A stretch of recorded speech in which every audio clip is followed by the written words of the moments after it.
Hello everyone! Today we are here in Asakusa for Sanja Matsuri. As you can see, it's raining outside, but I still think it's going to be an awesome day, and I'm excited to see what kind of Mikoshi we're going to have and what kind of people we're going to see. Sanja Matsuri is the largest festival in Asakusa, with nearly 2 million visitors across 3 days each year.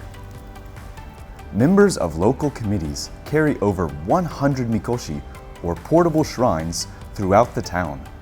This parade is meant to bring good fortune to local businesses and residents.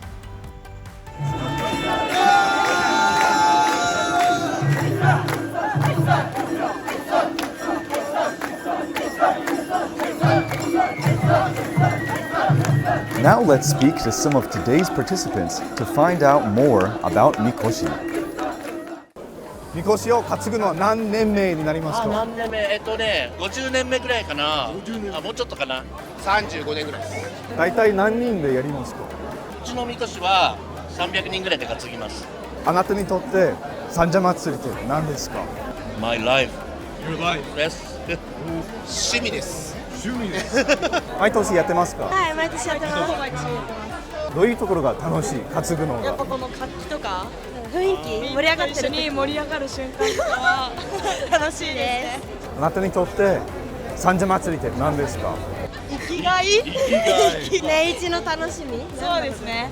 雨の中でも楽しいですか？そうですね。やっぱりみこし上がるとテンション上がるんで。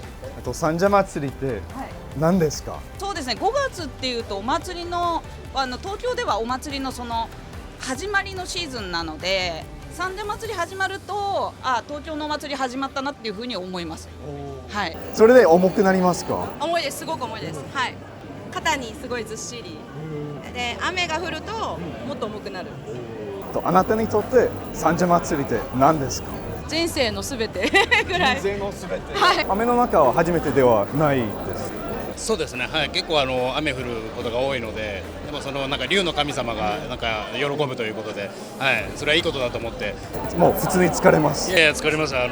お祭り終わったらずっともう2日ぐらい寝てます。あなたにとって三社祭りって何ですか？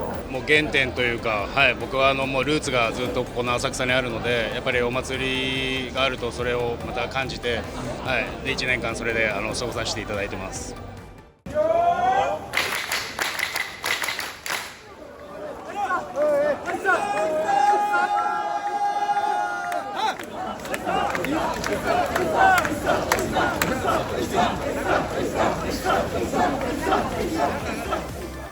So despite the rain, you could tell everybody was having an awesome time. There was lots of energy, lots of passion, and I know I had a great time as well. So I highly recommend you come to Asakusa and visit Sanja Matsuri.